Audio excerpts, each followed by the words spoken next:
Hey guys, today I'll show you a horror thriller TV series named Shiki. Spoilers ahead. Watch out and take care. The drama begins in the small village of Sotoba, where the villagers primarily make a living by crafting funerary items like tombstones and coffins. Megumi is a girl living in this quiet village, yet she despises the isolated and backward place. Megumi yearns for life in the big city and often dresses in fashionable, bright clothing. Consequently, the villagers constantly gossip about her. They seem to have little interest in their own lives, paying more attention to things like a vandalized Jizo statue, which Megumi finds completely absurd. Only two things in the village capture Megumi's attention: the large, newly built Western-style mansion that replaced an old house, and Natsuno, who moved from the city. Megumi develops a crush on this handsome boy with a metropolitan background. She often stands by her window, secretly watching him and fantasizing about living with him in the grand mansion. However, the greater her fantasy, the more painful the reality becomes. One day, the temple's junior and virgin monk discovers 3 bodies in a house. The police arrive promptly upon being notified. According to their investigation, 1 person died of natural causes, while the other 2 bodies are severely decomposed, preventing an immediate determination of the cause of death. However, based on the partial remains, the police suspect they may have been mauled by wild dogs. The doctor who comes to perform the autopsy is Ozaki, a friend of the monk. After a preliminary examination, Ozaki senses something strange. One of the 3 individuals definitely died after the other 2, meaning she had been living with corpses for several days. Soon after, the owners of the large mansion, the Kirishiri family, finally move in. Megumi's friend Kaori tells her that the Kirishiki family of 3 seems to be living in the mansion and that they specifically chose to move in during the middle of the night. The luxurious residence, combined with their strange behavior, leads Kaori to remark that the new family seems out of place in the village. This comment instantly infuriates Megumi, who retorts that it's the villagers who are unsophisticated, yet they are the ones calling others strange. Gazing at the distant mansion, Megumi feels a mysterious pull and, filled with longing, slowly walks towards it. It appears that the people inside the mansion have also noticed her presence. However, as night falls, Megumi fails to return home. The villagers, who usually look down on her, quickly gather upon learning of her disappearance and anxiously search for her in the mountains. Fortunately, they eventually find Megumi unconscious. Dr. Ozaki gives a preliminary diagnosis, stating that Megumi is not in serious danger, though her blood pressure is very low, possibly due to anemia. Megumi herself only feels extremely sleepy. To be safe, Ozaki draws some of her blood to take back to his clinic for a detailed examination. While walking her dog, Kaori coincidentally runs into the lady of the mansion, Mrs. Kirishiki. Kaori is stunned by her incredibly unique aura and immediately rushes to Megumi's house to share what she saw. But it seems Megumi has already met the elegant lady. A few days later, however, Ozaki receives the news that Megumi has died. This leaves him utterly shocked. During the previous examination, it seemed to be just anemia. Based on her condition then, even if she had some other illness, she should have at least been able to hold on until the blood test results came back. Why did she die so suddenly? A guilt-ridden Ozaki asks Megumi's parents for permission to perform an autopsy to determine the cause of death, but her grief-stricken parents refuse, wanting only to lay their daughter to rest as quickly as possible. Among Megumi's belongings, Kaori finds a card addressed to Natsuno. Megumi had hesitated and never managed to give it to him. To fulfill her friend's wish, Kaori presents the card to Natsuno. In truth, Natsuno had long been aware of Megumi's crush on him. He knew all about her daily spying from her window. However, Natsuno despises this kind of one-sided infatuation, which is why he even feels a sense of disgust towards her. Yet, in one respect, he is very much like Megumi. He also detests the people and affairs of the village. No matter how big or small an issue is, the gossiping women at the village entrance can spread it instantly, making life there feel like being under constant surveillance. Furthermore, the villagers are prone to prejudice, pigeonholing others with their own preconceived notions, telling them what to say and how to act. This is something Natsuno finds utterly repulsive. The village has always maintained the custom of burial, and Megumi is soon to be interred. Kaori knows that Megumi's birthday is approaching and had already prepared a gift, but now she can only place it in the grave along with her friend. A few days later, Megumi's blood test results come back. Dr. Ozaki discovers that Megumi was not suffering from common iron deficiency anemia, but a more complex form. The specific cause of the illness, however, remains unknown. From his initial diagnosis, Megumi had no external injuries or severe internal bleeding. The only way to find out the truth might be through an autopsy. However, one wave has not yet settled before another rises. In the following days, several more bizarre deaths occur in the village. The symptoms of the deceased before death are all very similar. They all seem to suffer from what appears to be a summer cold or heat stroke, becoming lethargic and feeling drowsy, much like Megumi's condition. Ozaki finds these events increasingly suspicious. After discussing it with the Virgin monk, he believes it is highly likely to be an epidemic, some kind of infectious disease. But with too little information, they dare not jump to conclusions. To avoid causing a panic among the villagers, they can only keep the news to themselves and investigate secretly. Natsuno had always been in the habit of closing his windows because of Megumi's constant peeping. Yet even after her death, he still feels a pair of eyes staring at him from outside. Following Megumi's mysterious death, many similar incidents occurred in Sotoba village. Dr. Ozaki, after various investigations, still couldn't find the cause and temporarily classified it as an epidemic-like infectious disease. All the deceased suffered from symptoms like anemia and what seemed like a summer cold before they died. Ozaki used this as a starting point to closely monitor suspected cases in the village. Recently, a woman named Yasumori developed similar symptoms, and her condition had been worsening over the past few days.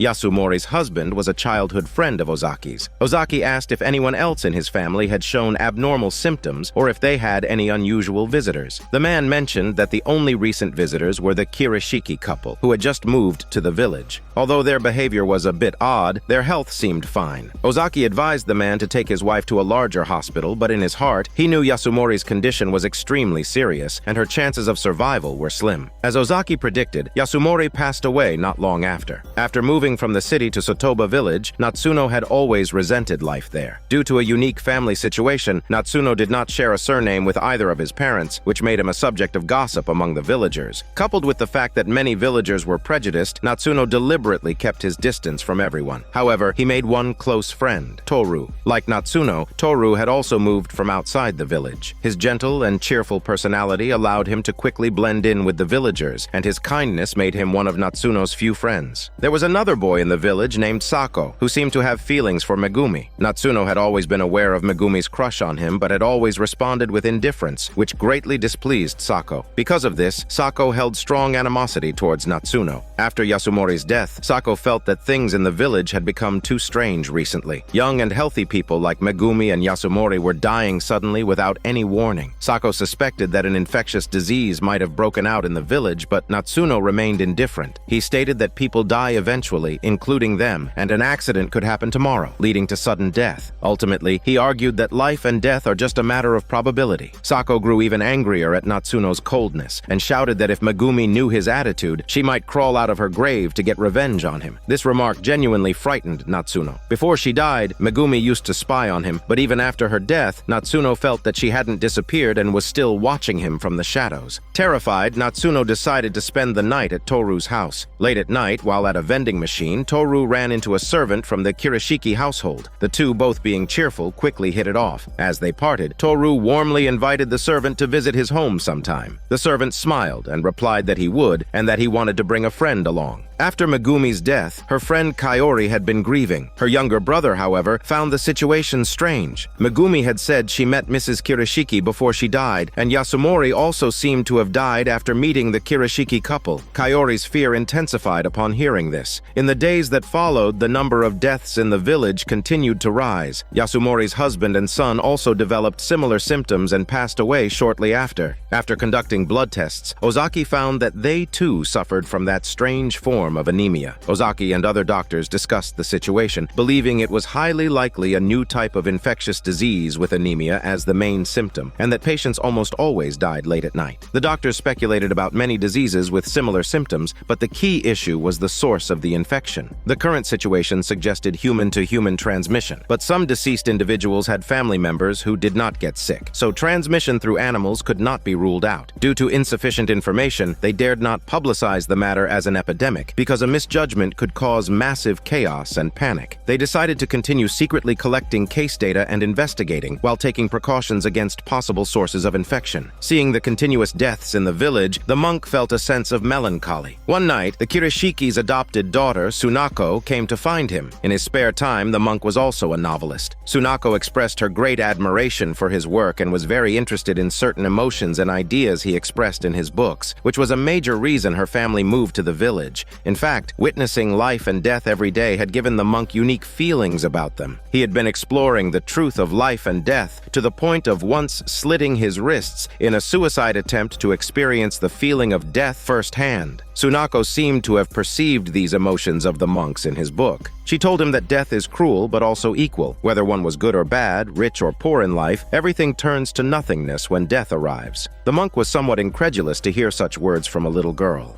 During these days, Natsuno continued to live in a state of inexplicable fear, as if Megumi were haunting him. Frightened, he went to stay at Toru's house again. However, outside Toru's house, it seemed the Kirishiki family's servant had already arrived for a visit with his friend. In his sleep, Natsuno dreamt that Megumi had returned for revenge and was going to kill Toru. The next day, Natsuno woke up with a start. He immediately checked Toru's neck and found no wounds. He breathed a sigh of relief, thinking it was all just a wet dream. However, a few days later, Toru had not been to school. Worried, Natsuno went to his house to check on him, only to learn that Toru had passed away. This sent a shiver down Natsuno's spine to his smelly butt. It seemed the incident of Megumi attacking Toru was real. A grieving Natsuno returned home to find a greeting card, and the sender was none other than Megumi. Natsuno tore the postcard to shreds and threw it out the window. His fear seemed to have been replaced by a mixture of grief and anger. The next day, Natsuno discovered that the torn pieces outside his window had vanished. He knew for sure that Megumi must have picked them up, which further confirmed in his mind that the events of that night were real. The monk was busy every day, performing rites for those who had died strangely, but he was also secretly investigating, trying to find the root of it all. Eventually, the monk did find some clues. The deceased all had one thing in common. They had all suddenly quit their jobs without any warning before they died. Also, many people around them had begun to move out of the village frequently. The deceased Megumi had reappeared before Natsuno, and the death toll in the village continued to rise. The monk uncovered many suspicious points, eager to know what truth was hidden behind all this. After the Kirishiki family moved into the village, a series of bizarre deaths began to occur. At first, Dr. Ozaki thought it might be some kind of infectious disease, but the situation grew increasingly strange. Every villager who showed symptoms of death, besides having anemia, also had strange bite marks on their bodies. Ozaki could find no medical explanation and became increasingly anxious. Meanwhile, Natsuno happened to hear a village rumor about the risen dead called Shiki. Because Sotoba village had always practiced burial, it was said that at night, corpses would reanimate and attack humans. Although just a legend, it gave Natsuno a new direction for his investigation. He went to the village temple to look for information on the risen dead, but all the materials had already been borrowed by the monk, who was apparently writing a novel based on the risen dead. With no other choice, Natsuno began to investigate bit by bit. He first went to Dr. Ozaki and asked if Megumi was truly dead when he diagnosed her. Was there any possibility of her suddenly resurrecting? Ozaki found the question strange, but stated with certainty that Megumi was, by all measures, well and truly dead. If she were to be resurrected, wouldn't that make her a zombie or a vampire? But as he said this, Ozaki's own perspective seemed to broaden. He had been trying to find the truth from a scientific angle without success.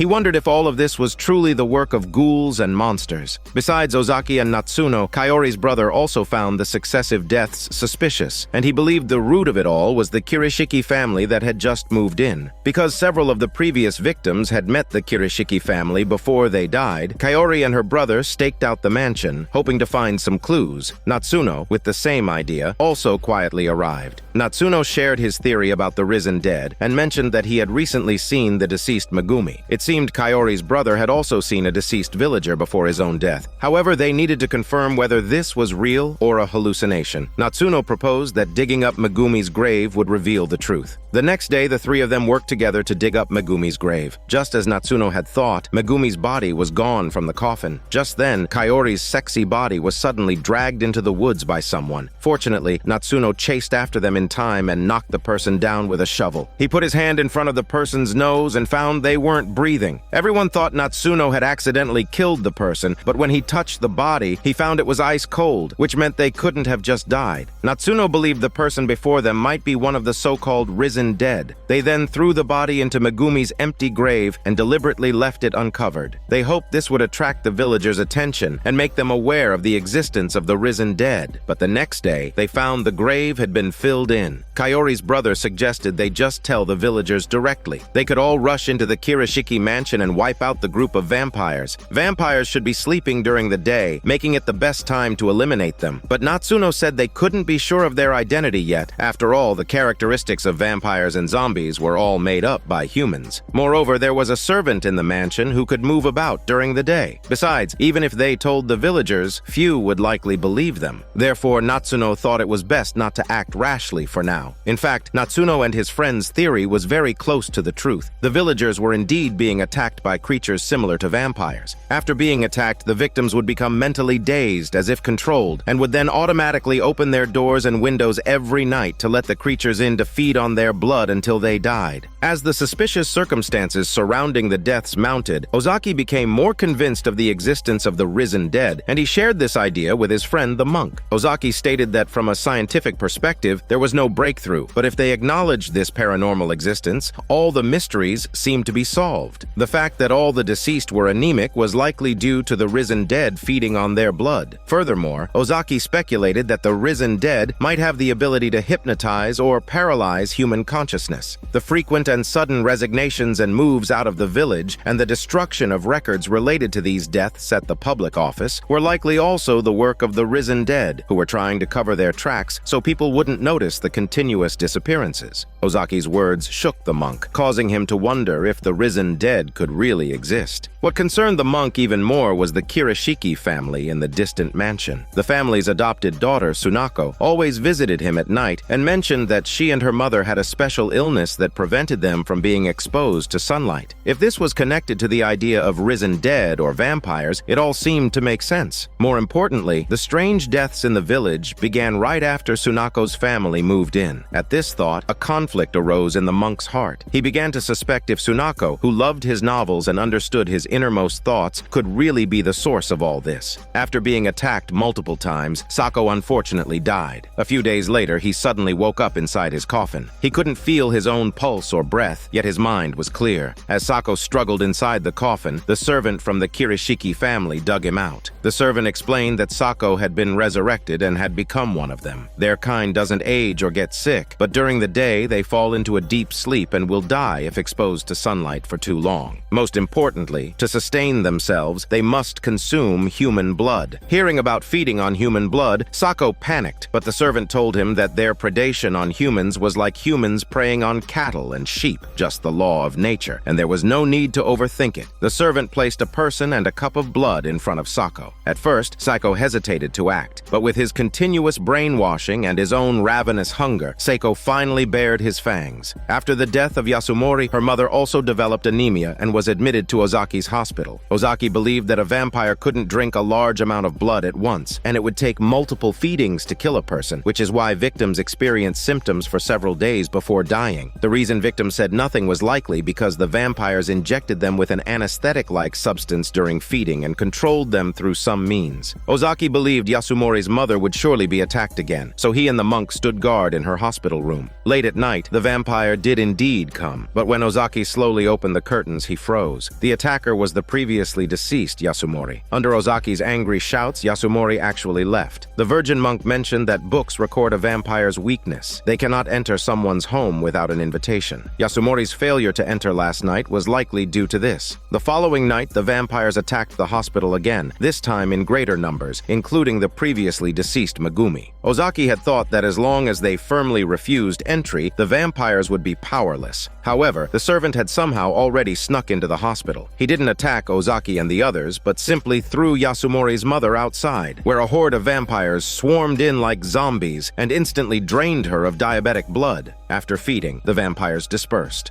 Watching the scene unfold, Ozaki screamed helplessly. It wasn't just Ozaki. Natsuno was also in grave danger. The two who had discovered the monster's existence were now being targeted by the Kirishiki family's servant. The servant originally planned to eliminate both of them, but for some reason, he temporarily spared Ozaki. Natsuno, on the other hand, could not escape his fate. A vampire had already arrived outside his house. Natsuno also knew the vampire's weakness. As long as he didn't invite them in, they couldn't enter. But when Natsuno heard a familiar voice outside, he froze. He then voluntarily opened the window. Standing outside was his former best friend, Toru. Upon being seen, Toru fled in a panic. He had been coerced by the servant to attack Natsuno. He wasn't afraid of being punished by the servant. His thought was that if he didn't go, the servant would send someone else. It would be better to be killed by a friend than a stranger. But facing his former best friend, Toru couldn't bring himself to do it. This scene was witnessed by Megumi, who offered to complete the task for Toru. Natsuno chased out of his house, searching for Toru, while the servant and Megumi closed in on him. Through continuous investigation, Natsuno and Ozaki finally discovered the existence of the risen dead, but this also made them targets. Natsuno was unfortunately attacked. Although Dr. Ozaki knew the real culprits were the risen dead, he understood that even if he told the villagers, few would believe his smelly bullshit. So Ozaki could only continue to use the excuse of an infectious disease, advising villagers to cremate the deceased. For those already buried, Ozaki decided to exhume the bodies. On one hand, he wanted to confirm if they would rise again. On the other, he wanted to experiment on the risen dead to find a way to kill them. However, the virgin monk disagreed with Ozaki's methods. During a previous encounter with the risen dead, he found that apart from attacking people, they were almost identical to how they were in life. The monk believed that even if the risen dead were murderers, they had no right to pass judgment on them. Dr. Ozaki roared back like a goose in anger, stating that there is no law in the world to punish the risen dead, and it is cruel for people to be killed by them. This left the monk speechless, but his heart remained conflicted. The monk seemed to hold a belief in the equality of all life. Regardless of whether they were human, he was unwilling to kill them. The scene shifts to the virgin monk writing a novel titled Shiki. The story's protagonists are two brothers. The older brother seems to be cursed, as anything he touches becomes warped, while the younger brother is his complete opposite, bringing smiles and life wherever he goes. But one day, the older brother kills the younger for no reason and is subsequently driven out of the city, followed by his deceased brother who has turned into a risen dead. Tsunako loved this story, especially the concept of the risen dead. Compared to ghosts, a risen dead has a physical body. Compared to zombies, it has its own consciousness. In this respect, the risen dead are equal to humans, but also a new, independent entity. The monk was not oblivious. Through his time with Tsunako, he had long noticed she was different. He suspected that Tsunako herself might be a risen dead. There was a psychic in the village who also sensed the presence of the risen dead. To save the villagers, she went around telling people that the culprits were the risen dead and that the newly arrived Kirishiki family was the source of the disaster. The psychic called on the villagers to drive them out, but to them, she was just a mad woman spouting nonsense like a mad cow. To prove her point, the psychic led the villagers to the Kirishiki mansion. The one who greeted them was the master of the house, Mr. Kirishiki. After an examination, Ozaki found that Mr. Kirishiki had a body temperature and a normal pulse and breathing. He was undoubtedly a living human. However, the psychic wanted his wife and daughter to be examined as well, but Mr. Kirishiki explained that his wife and daughter suffered from an immune system disorder and could not come out to be inspected. With this explanation, the psychic and the others had no choice but to leave. After being attacked by Toru, Natsuno's health deteriorated.